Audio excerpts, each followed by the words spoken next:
أعوذ بالله من الشيطان الرجيم بسم الله الرحمن الرحيم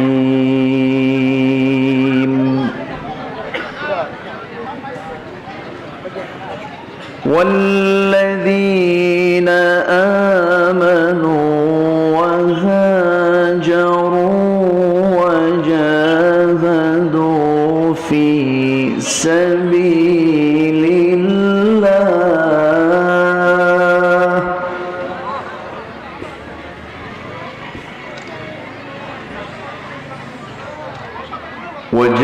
وجاهدوا في سبيل الله والذين آووا ونصروا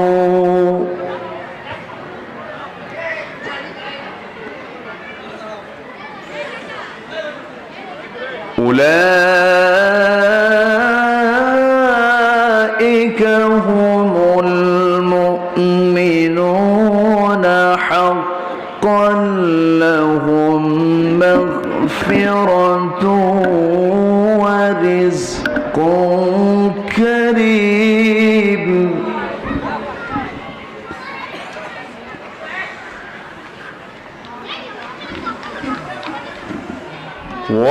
والذين آمنوا من بعد وهاجروا وجاهدوا معكم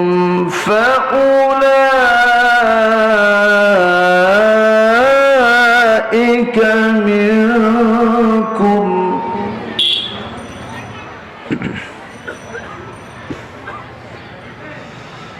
إن الله بكل شيء عليم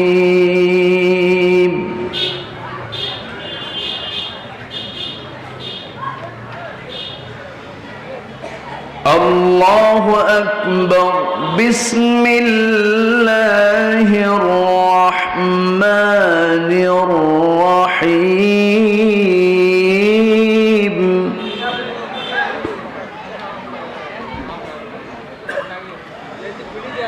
إن الله وملائكته يصلون على النبي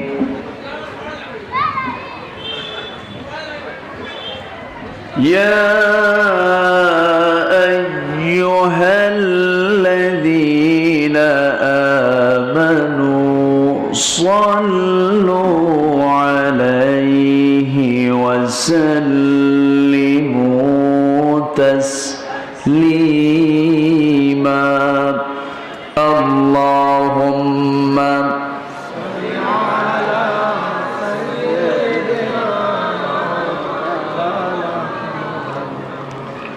وعلى آله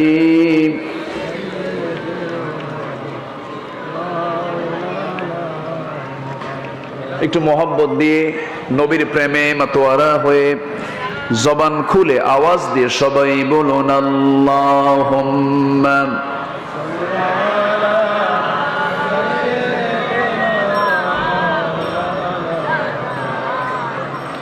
ওয়া আলা আলি সাইয়্যিদিনা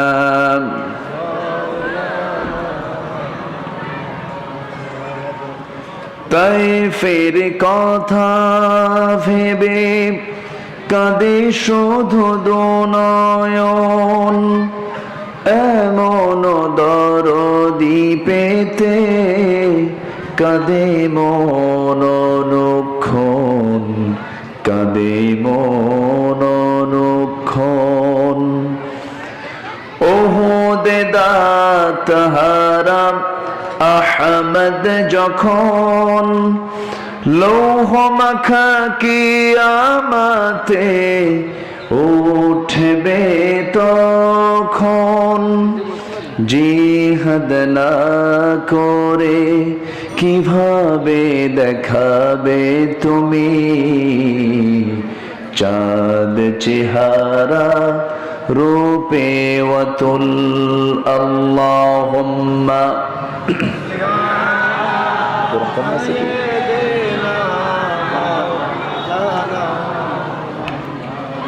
وعلى آل سيدنا।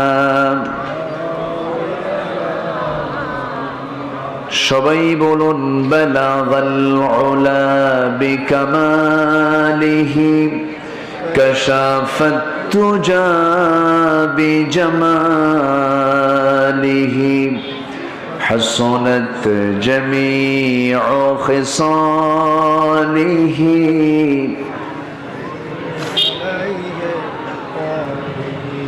আরবের বুকে মক্কার পরে যেথায় মা আমিনার ঘর, খোদার রহমতে কৌসার হয়ে ঝরছে বারংবার। বালাগাল উলা বিকামালিহি কাশাফাত তুজা বিজামালিহি حسنت جميع خصاله صلوا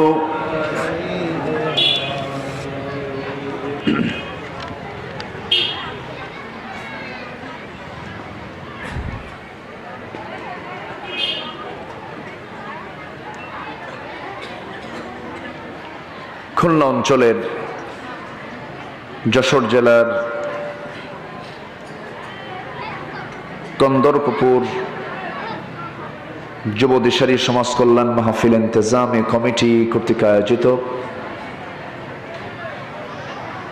দিনের বেলা অনুষ্ঠিত আজকের এই বার্ষিক তাফসীরুল কোরআন মাহফিল 2023 মহৎ আয়োজনের সম্মানিত সুযোগ্য সভাপতি হাফিজ মাওলানা মাহদি হাসান, আজকের মাহফিলের সম্মানিত আমন্ত্রিত মেহমান মঙ্গলকোট ইউনিয়ন পরিষদের সম্মানিত চেয়ারম্যান মহোদয়, এক্স চেয়ারম্যান মহোদয়, আমার পূর্বে কথা বলেছেন নন্দিত আলেমে দ্বীন তরুণ ওয়েজ, আমার অনুজ মুহতারাম মাওলানা এস.এম. তৌহিদুল ইসলাম হাফিজাহুল্লাহ, উপস্থিত হযরত উলামায়ে কেরাম, ফদলা ইজম, সুশীল সমাজ, জাতির শ্রেষ্ঠ সন্তান, শিক্ষক মণ্ডলী, সামনে উপস্থিত দূরে কাছের বিভিন্ন স্থান থেকে ছুটে আসা কালেমার ঝান্ডাবাহী, তৌহিদের পতাকাবাহী, দ্বীন ইসলামের নর শারদুল বীর মুজাহিদ, প্রাণ প্রিয় সম্মানিত দ্বীনী ভাইরা, আড়ালে বসে আছেন শ্রদ্ধেয়া সম্মানিতা মা বোনেরা, আলোচনার সূচনায় আনুষ্ঠানিকতার মধ্য দিয়ে আমার পক্ষ থেকে আবারও দিল খোলা সালাম, আসসালামু আলাইকুম ওয়া রাহমাতুল্লাহি ওয়া বারাকাতুহু। সবাই কেমন আছেন? আমাকে প্রশ্ন করলেন মুরব্বী? জি, আল্লাহ তাআলা আমাকে আপনার কাতারেই রেখেছেন, বলছি আলহামদুলিল্লাহ। সম্মানিত উপস্থিতি, রাসূলের হাদিস ক্বালা ইয়্যাকুম ফিল জুলুসি বিত-তুরাকাত, তোমরা রাস্তায় বসা থেকে বিরত থাকো। আমরা বসে আছি কোথায়? রাস্তায় তো বলা চলে। এরকম করে মানে হর্ন যদি বাজতে থাকে এটা প্রবলেম। তো উচিত ছিল এই সাইডটাকে একটু হলেও চাদর দিয়ে মুড়িয়ে দেওয়া। হ্যাঁ, এটা তো ঢাকায় দেওয়া দরকার ছিল। একটা আড়াল না হলে মাহফিলের পরিবেশ তো কেমন হয়? এটা ছিল নাকি? খুলে দিল কি? ও আচ্ছা, যাই হোক, আমরা যে যেখানে আছি মেহেরবানি করে, আমার মনে হয় দাঁড়িয়ে থাকা যে ভাইগুলো আছে, আমরা মেহেরবানি করে আমরা মাহফিলের শৃঙ্খলা রক্ষার্থে এখনো জায়গা যা আছে, বসার মতো পর্যাপ্ত জায়গা কিন্তু আছে, আমার কাছে মনে হচ্ছে, যা একটু মেহেরবানি করে, হয়তো দূর থেকে আমাকে স্পষ্ট না দেখা গেলেও সাউন্ডটা শোনা যাবে, আওয়াজটা শোনা যাবে। আমি এই দিককে প্রাধান্য দিয়ে আমি সবাইকে বলবো, মেহেরবানি করে আপনি দাঁড়িয়ে না থেকে যে যেখানে আছেন একটু মাহফিলের প্রাঙ্গণে, মাহফিলের যে স্থল, এই জায়গায় বসে পড়লে সবচাইতে বেশি ভালো হয় বলে আমি মনে করি। মসজিদে ঢুকলে আমরা কি শুনি? সামনের কাতার পুরো করুন, কাতার সোজা করুন। মানে কি? বিশৃঙ্খলা না শৃঙ্খলা?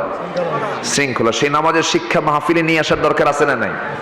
আচ্ছা, এই জন্য আমি বলতেছি, যারা যে যেখানে আছেন মেহেরবানি করে, এটা কোরআনের বাগান, তো এটা, এই বাগানকে সাজানোর দায়িত্ব শুধু আমার না, তো সবার দায়িত্ব, সবাইকে খেয়াল করতে হবে।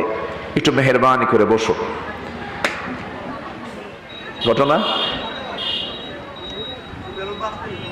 ও আচ্ছা, সম্মানিত ভাইয়েরা, আমরা আসতে পেরেছি জান্নাতের বাগানে, এমন সুন্দর আয়োজনে যিনি আমাকে শামিল করলেন সেই মহান রবের শানে বলছি আলহামদুলিল্লাহ। আবারও বলছি আলহামদুলিল্লাহ। চিৎকার মেরে বলছি আল্লাহুম্মা ইন্নী আসআলুকা আল হুদা ওয়াত তুকা ওয়াল আফাফা ওয়াল গিনা।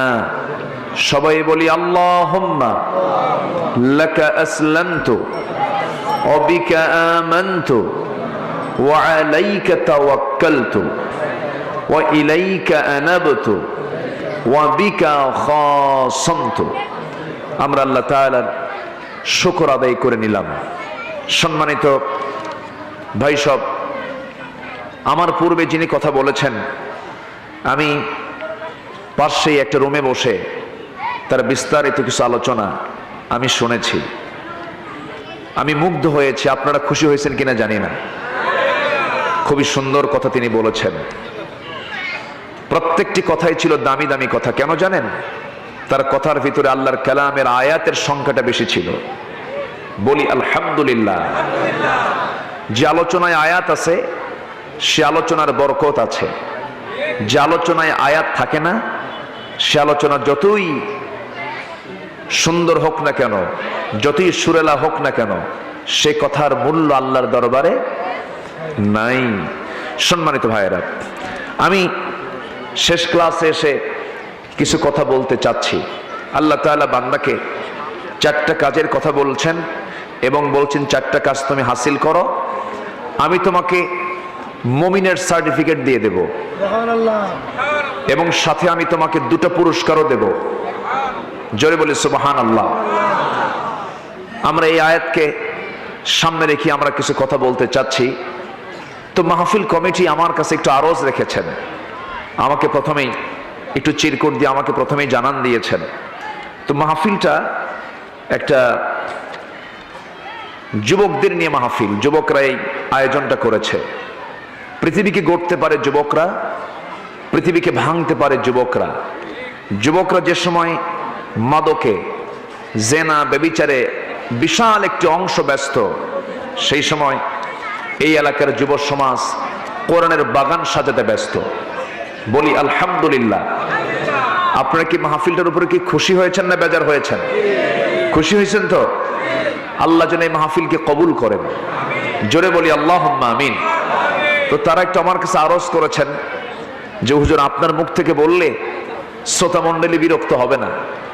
তো আমি চাচ্ছিলাম যে প্রথমেই আমি শেষ পর্যন্ত একটানা কথা বলে যাবো ইনশাআল্লাহ। যদি আমরা এই যুবকদেরকে উৎসাহ দেওয়ার জন্য আখিরাতের ফিক্সড অ্যাকাউন্টে কিছু যদি দেওয়া যায়, কি দেওয়া যাবে? কি দেওয়া কি যাবে? রাগ করলেন না তো? না ভাবতেছেন যে দাওয়াত দিয়ে নিয়ে এসে পকেটে হাত দিলাম, এটা কেমন কথা? তাহলে একটু ভলেন্টিয়াররা যদি একটু ব্যাগ নিয়ে যায়, একটু দিল থেকে ভাবতে হবে যে এই দানের বদৌলতে আল্লাহ তাআলা আমাকে জান্নাত দিতে পারে। এই মানসিকতা নিয়ে আমরা দেব। জোরে বলি ইনশাআল্লাহ। জি আমার মা বোন, আমি শুনেছি আজকের মাহফিলে পুরুষের চাইতে মা বোনদের অংশগ্রহণ আরো বেশি। আলহামদুলিল্লাহ বলুন। তারাও কম বেশি যে যা পারি আমরা দেব। আখিরাতের ফিক্সড অ্যাকাউন্টে জমা হবে, দুনিয়ার অ্যাকাউন্টে ছেলে মেয়ে নাতিপুতিরা এসে দখল করবে। আর আজকের যে অ্যাকাউন্ট আপনি জমা দিবেন, এটা আখিরাতের অ্যাকাউন্টটা আপনার নামই থেকে যাবে।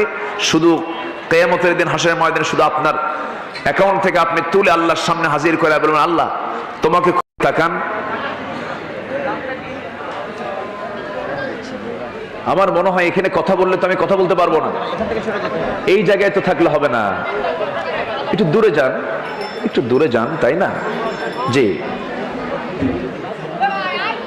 মাহফিলকে মাহফিলের সৌন্দর্যের জায়গায় রাখার সুযোগ দিন। সম্মানিত হাজিরিন, আমার দিকে একটু তাকান। সবার জন্য দোয়া করি যার ক্ষুদ্র দান, আল্লাহ যেন সকলের এই দানগুলোকে সাইয়্যিদিনা আবু বকর রাদিয়াল্লাহু আনহুর দানের সঙ্গে যেন আল্লাহ তাআলা কবুল করে নেন। জোরে বলি আল্লাহুম্মা আমিন। সম্মানিত ভাই সব, আমি সূরা আনফালের শেষ দুটি আয়াত আমি তেলাওয়াত করেছি। সূরা আনফাল থেকে শেষের দিকের দুটি আয়াত আমি তেলাওয়াত করেছি। এই দুটি আয়াতকে সামনে রেখে আমরা কথা বলতে চাচ্ছি। আল্লাহ তাআলা কাজ চাচ্ছেন চারটা, আর সার্টিফিকেট দিচ্ছেন মমিনের, সে প্রকৃত মমিন, এবং পুরস্কার দিচ্ছেন দুইটা। বলি আলহামদুলিল্লাহ। আমরা একটা একটা করে আজকে শুনবো। সময় যা আছে, আমার মনে হয় জান্নাতে যাওয়ার যে সমস্ত আমলগুলো আছে, যতটুকু সময় আছে আমল যদি করি যথেষ্ট সময় আছে। বলি আলহামদুলিল্লাহ। জি সম্মানিত ভাইয়েরা, জি সূর্যের কিরণটা আমার দিকে গড়াচ্ছিল, এই জন্য কর্তৃপক্ষ ওইদিকে এই কাজটা করে দিয়েছে। আল্লাহ তুমি তাদেরকে জাযায়ে খায়র দিয়ে দাও। জোরে বলি আমিন। জি সম্মানিত উপস্থিতি, আমরা এই পৃথিবীতে এসেছি, আল্লাহ তাআলা আমাকে আপনাকে পাঠিয়েছেন সৃষ্টির সাধারণ করে না সেরা করে? বলেন সাধারণ না সেরা? সৃষ্টির সেরা করে আল্লাহ তাআলা আমাকে আপনাকে এই দুনিয়াতে পাঠিয়েছেন। আল্লাহ তাআলা এই দুনিয়াতে শক্তিশালী আমার চেয়ে বহু প্রাণী আল্লাহ তাআলা এই পৃথিবীতে সৃষ্টি করেছেন। হাতি শক্তির দিক থেকে আমার চেয়ে আপনার চাইতে দুর্বল না শক্তিশালী? কিন্তু হাতি মানুষ চালায় না মানুষ হাতিকে চালায়? ভালো করে রাখুন। কে কাকে চালায়? মানুষ হাতিকে চালায়, তার শক্তি তো হাতির বেশি। তাহলে মানুষ চালায় কেন? আমার কথা কি বুঝে আসতেছে? আচ্ছা, তাহলে আল্লাহ তাআলা মানুষকে শারীরিকভাবে হয়তো অন্য কোনো প্রাণীর চেয়ে শক্তিশালী না করলেও ভিতরে এমন কিছু শক্তি আছে আল্লাহ দিয়েছেন, যার জন্য আল্লাহ তাআলা পৃথিবীতে মানুষকেই করেছেন সৃষ্টির সেরা। জোরে বলি সুবহানাল্লাহ। শুধু সেরা নয়, এবং সুন্দর করেও তিনি সৃষ্টি করেছেন। মানুষের চাইতে সুন্দর কোন সৃষ্টি কিন্তু পৃথিবীতে নাই। সূর্য মানুষের চেয়ে সুন্দর না? চাঁদ সুন্দর না মানুষ সুন্দর? বলেন, সবাই উত্তর দেন। আচ্ছা, সূর্য সুন্দর না মানুষ সুন্দর? তারকা সুন্দর না মানুষ সুন্দর? আকাশ সুন্দর না মানুষ সুন্দর? সবচেয়ে বেশি সুন্দর হলো মানুষ। এটাকে কেন্দ্র করে একটা ছোট্ট ইতিহাস মনে পড়লো আমার। একজন মুসলিম শাসক ছিলেন বাদশাহ হারুন। বাদশাহ হারুন তার স্ত্রীর সাথে একদিন চাঁদনি রাতে, চাঁদনি আকাশের নিচে বসে স্বামী স্ত্রী তারা গভীর গল্পে মজে যাচ্ছিল। স্বামী স্ত্রী গভীর গল্পে তারা এক পর্যায়ে বাদশাহ হারুন আবেগ আপ্লুত হয়ে বলছে, আমার স্ত্রী, আমি তোমাকে দারুণ লাইক করি, আমি তোমাকে দারুণ ভালোবাসি, তুমি কি জানো তুমি আমার চোখে আকাশের চাঁদের চেয়েও সুন্দর। এরকম করে যখন বলে ফেলেছে, বউটা একটু মস্করা করে বলতেছে, হ্যাঁ আমারে পাম দিচ্ছ, কি কথা বল, এরকম হয় না, এরকম হয় না, আমারে তুমি একটু খুশি করতেছো না, আমার স্ত্রী সত্যি আমি তোমাকে ভালোবাসি, আমি তোমাকে দারুণ মোহাব্বত করি, তুমি আমার চোখে যদি চাঁদের চেয়ে সুন্দর না হও তাহলে তুমি তালাক। কি কথা কি বুঝতেছেন? তাহলে কথা বলতে বলতে একটু এক লাইন বেশি বলা হয়ে গেল না? একটু বেশি হয়ে গেল না?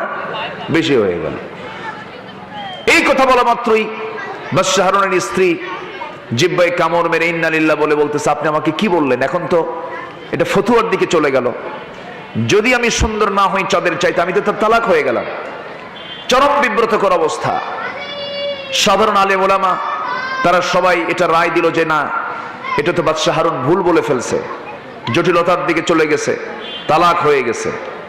চতুর্দিকে কথাটা যখন ছড়িয়ে পড়ল, চরম টেনশন সৃষ্টি হচ্ছে চতুর্দিকে, কি করা যায় এখন এই বিষয়টা নিয়ে। যুগশ্রেষ্ঠ একজন আলেম, সে আলেমের কানে যখন চলে গেল, তিনি দরবারে আসলেন, ফায়সালা সবার শুনলেন না।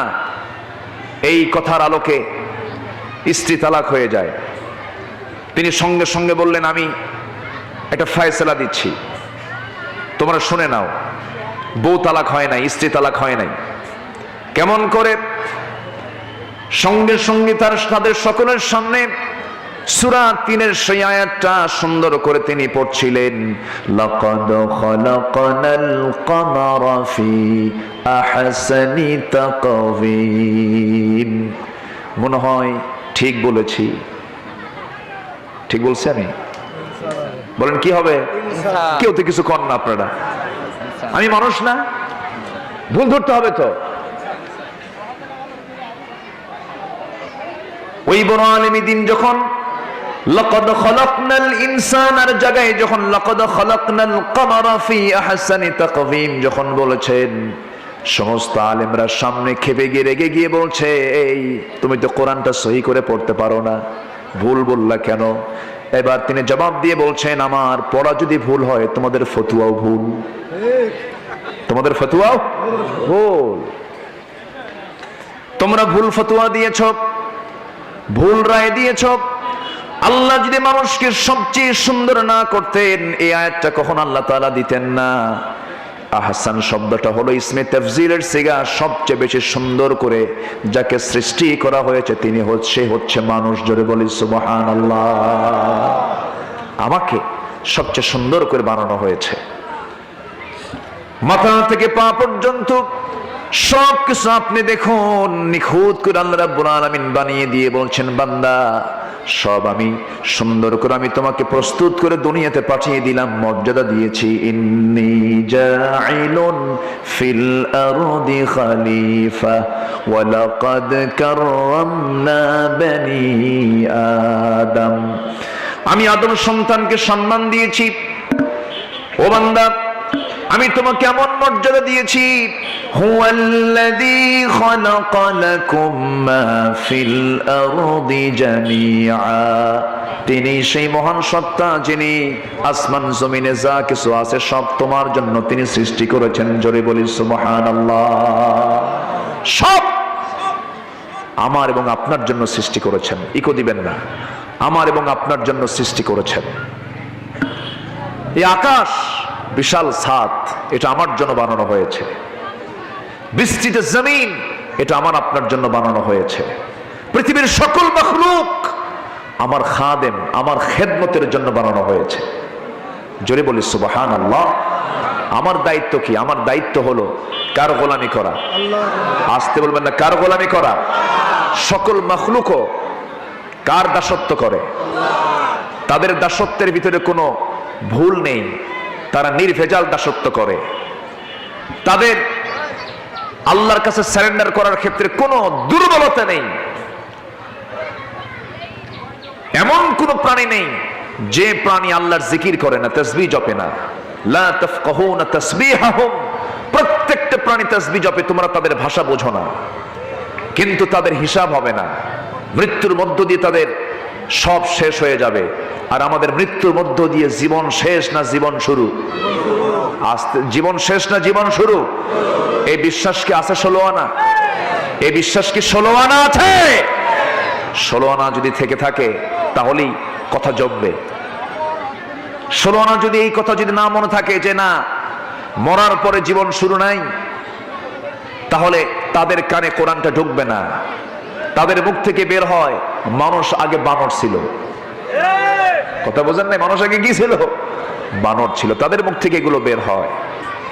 সম্মানিত ভাইয়েরা, এই কোরআন আল্লাহ তাআলা আমাকে আপনাকে দিয়েছেন না জানার জন্য না জানার জন্য? আসলেন না জানার জন্য না জানার জন্য? জানার জন্য দিয়েছেন কোরআন। আমি যদি না জানি তাহলে মামলা খেতে হবে। কি খেতে হবে? কোথায় মামলা খাবো বলেন?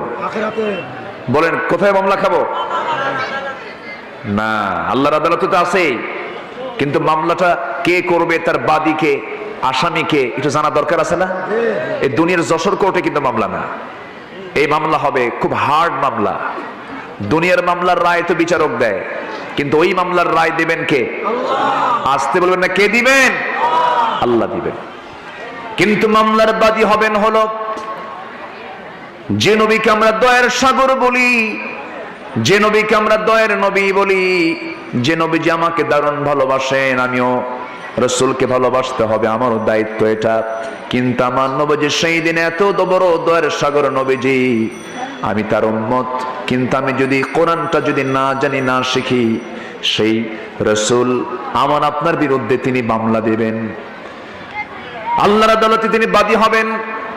সেই দিন কি বলবেন তিনি? ক্বালার রাসূল ইয়া রাব্বি ইন্না কওমি ইত্তাখাযু হাযাল কুরআনা মাহজুরা। সূরাতুল ফুরকান আয়াত নম্বর 30। আল্লাহ রাসূল সেই দিন বলবেন, আল্লাহ এই সমস্ত লোকেরা কোরআনটাকে পরিত্যক্ত করে রেখেছে, এদেরকে আমি মামলা দিলাম, তুমি আল্লাহ এর মামলার রায়টা দিয়ে দাও। কোন সমস্ত লোকের বিরুদ্ধে মামলা হবে? যে সকল নেতা কোরআন দিয়ে রাষ্ট্র চালায় নাই। কেউ তো কোনো আওয়াজ দেন না। কোরআন দিয়ে কি চালায় নাই? রাষ্ট্র চালায় নাই। তাহলে নেতার কি বিপদ আছে না নাই? এখন তো নেতা হতে বেশি যোগ্যতা লাগে না। এখন নেতা হতে লাগে হলো পেট মোটামুটি মাশাআল্লাহ 9-10 মাসের মতো হতে হবে, আর মোষটা হতে হবে হাইব্রিড জাতের মোষ, 2-2.5 ইঞ্চি মোটা। এই দুটো যোগ্যতা থাকলেই বাস সে নেতা হয়ে গেল। কিন্তু নেতার বৈশিষ্ট্য তো এটা নয়। নেতার বৈশিষ্ট্য যদি আমরা যদি খুঁজে বের করতে চাই, বৈশিষ্ট্য খুঁজে পাবো হলো মুহাম্মদ সাল্লাল্লাহু আলাইহি ওয়াসাল্লামের মাঝে। আমি আলোচনার মাঝে একটু বলার চেষ্টা করব, দিনের বেলা তো যতটুকু পারা যায় আমি যে সাবজেক্টটা ধরেছি আমি ফিনিশিং দেওয়ার চেষ্টা করব। আমি দীর্ঘ 24-25 বছর যাবৎ কোরআনের কথা বলি। আমি যতটুকু পারি কোরআন এবং হাদিসকে সামনে রেখে বলার চেষ্টা করি, কাউকে খুশি করার জন্য বলতে চাই না। আমার কথায় অনেকের গায়ে লেগে যেতে পারে। ইতিমধ্যে একটা কথা আমি বলেই ফেলেছি, যে সকল নেতা কোরআন দিয়ে সমাজ রাষ্ট্র চালায় নাই তার বিরুদ্ধে মামলা হবে। মামলার বাদী হচ্ছেন মুহাম্মদ সাল্লাল্লাহু।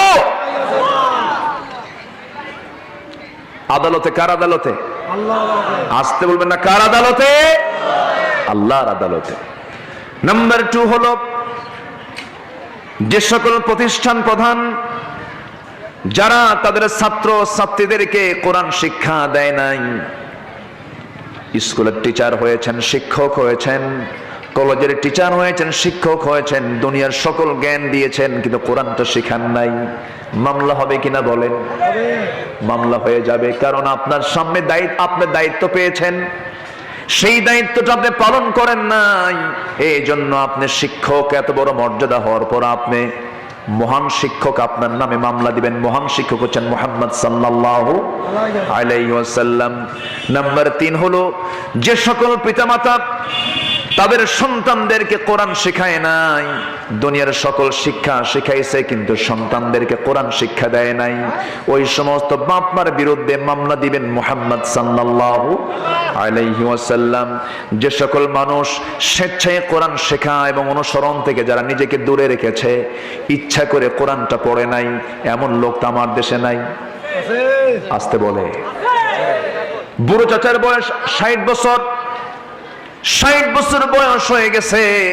যখন বুড়ো চাচাকে বলি, চাচা নামাজ পড়তে তো সহি তেলাওয়াত লাগে, কোরআনটা সুন্দর করে পড়েন, কোরআনটা সুন্দর করে আয়ত্ত করার চেষ্টা করেন। বাবা বুড়ো হয়ে গেছি, দাঁতগুলো পড়ে গেছে, মুখেই আসে না। কিন্তু চাচাকে যখন বলা হয়, চাচা কেশবপুর পৌরসভার সামনে যে একটা জমি আছে, আপনার জমির দাগ নাম্বার কত? 83। হ্যাঁ, তা ঠিক আছে, হ্যাঁ তা ঠিক আছে, 83 নম্বরের দাগ ঠিক আছে।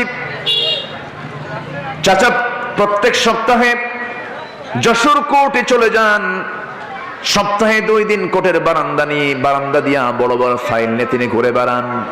যখন তাকে বলা হয়, চাচা আপনি কোর্টের বারান্দায় বুড়া মানুষ ফাইল নিয়ে ঘুরতেছেন কেন?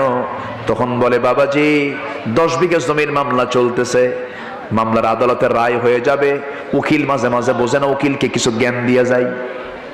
তাহলে উকিলকে জ্ঞান দেওয়ার বুদ্ধিও আছে, দাগ নাম্বারও মুখস্থ আছে, আরএস নাম্বার মুখস্থ আছে, খতিয়ান নাম্বার মুখস্থ আছে, সব বোঝে, চাচা কোরআন বোঝে না। আমার কথা কি বুঝতেছেন? মামলা দেবেন কে? বলেন কে দিবেন? মুহাম্মদ সাল্লাল্লাহু। তাহলে মামলা যদি রাসূল দেয়, সুপারিশ কপালে আছে তো নাকি? সুপারিশ কপালে আছে। আমি কিন্তু একটু হতাশজনিত কথা বলছি, আমি কিন্তু হতাশজনিত হওয়া যাবে না, হতাশ হওয়া যাবে না। আমাকে ঘুরে দাঁড়াতে হবে, শিখতে হবে।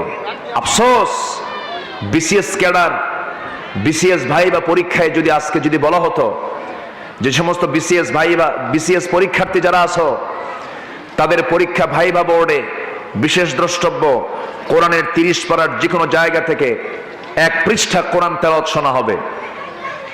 যদি এই জাতীয় যদি কোনো কন্ডিশন দেওয়া হতো, দেশে কোনো কোরআন পড়া ছাড়া লোক থাকতো? আসতে বলে, কোরআন পড়া ছাড়া লোক থাকতো? বরং তা না করে প্রশ্ন করে কি জানেন? প্রশ্ন করে হলো, বিশ্বকাপ আইসিসি ক্রিকেটে কোন ক্রিকেটার সবচাইতে বেশি উইকেট পাইছে? এটা হলো প্রশ্ন। এটা তো জান্নাতে যাওয়ার খুব বড় কোশ্চেন না এটা? এই হলো অবস্থা। আমার দিকে তাকান, একটু কান লাগাবেন, মনোযোগ দিয়ে একটু শোনার চেষ্টা করবেন। তাহলে মামলা থেকে বাঁচার জন্য আমাদের চেষ্টা করার দরকার আছে না নাই? বলেন আছে না নাই? আবার আল্লাহ তাআলা আরেক জায়গায় বলছেন, যারা আমার জিকির থেকে, যারা আমার কোরআন থেকে যারা নিজেকে দূরে রাখবে, গুটিয়ে রাখবে, ওয়ামান আ'রাদা আন যিকরি ফাইন্না লাহু মাঈশাতান দানকা ওয়া নাহশুরুহু ইয়াওমাল কিয়ামাতি আ'মা ক্বালা রাব্বি লিমা হাশারতানি আ'মা ওয়া ক্বাদ কুনতু বাসীরা। সেই দিন আল্লাহ বলছেন, যে বান্দা এই দুনিয়াতে আমার কোরআন থেকে, আমার জিকির থেকে যে নিজেকে গুটিয়ে রাখবে, আমি হাসরের ময়দানে আমি তাকে অন্ধ করে তুলবো। কি করে তুলবো? অন্ধ করে তুলবো। যার চোখ থাকবে না, সেদিন ওই বান্দা বলবে, আল্লাহ আজকে আমি অন্ধ কেন? আমার তো চোখ ছিল। আল্লাহ বলবেন, এই জন্য তুই আজকে অন্ধ হয়ে উঠছিস, কারণ আমি তোকে কোরআন দিয়েছিলাম, তুই কোরআনটা পড়িস নাই, তুই আমাকে ভুলে গিয়েছিস, এই জন্য আজকে আমি তোকে ভুলে গেলাম। আল্লাহ যদি ভুলে যান, আর কোন উপায় আছে? আসতে বলে, আর কোন উপায় আছে?